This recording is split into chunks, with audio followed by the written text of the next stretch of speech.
тақырыбы Мұхтар Әуезов жайында болайын деп отыр. Мұхтар Әуезовтың туылғанына биыл 25 жыл.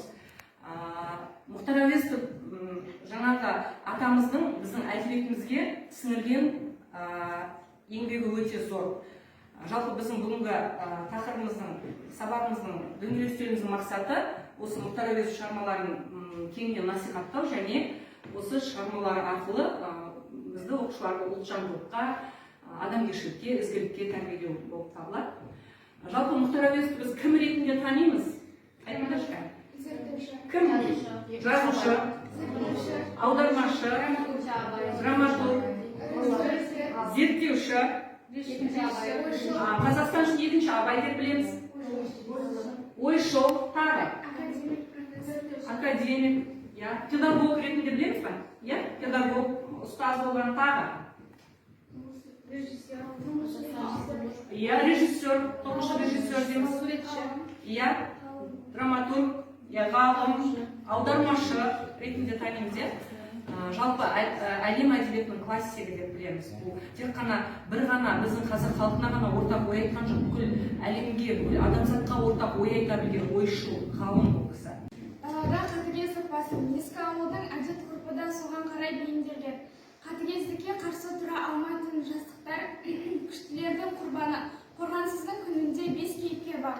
Ол болыс ахан, оның жандай шабы Қалтайып, сол қатыгездіктен жаралғандай. Ал 80-дегі кемпір оның соқыр келіні және немересі Ғазиза.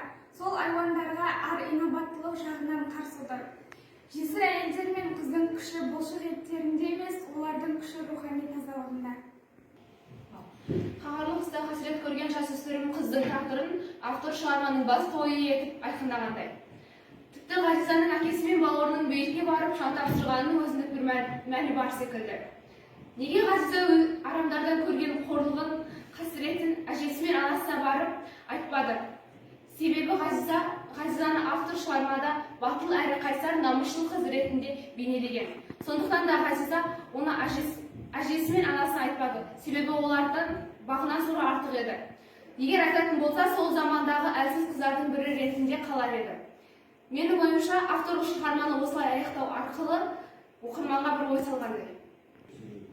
Мұхтар Әуезов осы қорғансыздың күні әңгімесіне Күшікбай туралы айтып өтті. Бас жағында Күшікбай батырдың ерліктері жайында айтып өтті. Қалай ойлайсыңдар осы шығармаға қорғансыздың күні әңгімесінде Күшікбай қандай не атқарып тұр? Күшікбаймен қалай байланыстыра отырып талдар еді осы шығарма?